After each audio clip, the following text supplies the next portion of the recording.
वाईट कर्माची देव शिक्षा देतो असं काही नसतं, चांगल्या कर्माची बी देव कधी कधी शिक्षा देतो. आता मी इकडं का आले पांडेश्वरला हे तुम्हाला सांगते, त्याचं हे कारण. आता हा आहे दादू.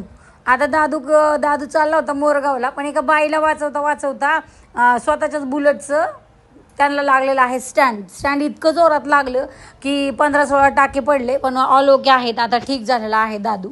ओके. त्यानंतर पोटी असावी बरं एक लेक. तर दीक्षा आणि आता अधिक मास संपला, तिथं गेलो आम्ही. मी तिला म्हणत होते की दीक्षा नको ग माझी ओटी भरू, कारण अधिक मास संपला असा. पण आता पांडेश्वर म्हणजे माझ्या बहिणीचं घर, त्यानंतर दीक्षाचं घर, आणि पांडेश्वरशी माझं पहिल्यापासून अगदी लहानपणापासूनचं नातं आहे. त्यामुळं त्याच्याबद्दल सांगायची आत्ता मला काही गरजच नाही आहे.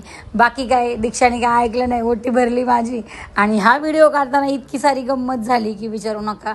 खूप छान सुंदर अशी साडी दिली. ही साडी दिसती व्हिडिओमध्ये, त्याचा ब्लाऊज कसं शिवू सांगा बरं कमेंटमध्ये. आत्ता सध्याला तर शिवणार नाही, पण शिवल, कारण माझी मशीन माझ्याजवळ नाही ना, मला दुसऱ्याच्या हात्याला वापरायला आवडत नाही. ओके. त्यानंतर आम्ही निघालेलो आहोत आमच्या घराकडे परत यायला.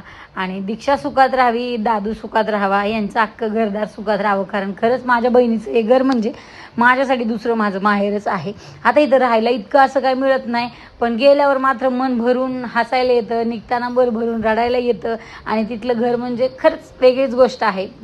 प्रत्येकाच्याच मोठ्या बहिणीचं सासर म्हणजे आपल्यासाठी माहेरच असते. मागच्या व्हिडिओमध्येही बोलले आणि आताही बोलले. दीक्षाने हा व्हिडिओ कधी काढला मला कळलंच नाही. असं आता दीक्षाला बी तुम्ही व्हायरल करून टाका. बाय बाय, राम राम, जय संदाजी. चला भेटू नेक्स्ट ब्लॉगमध्ये.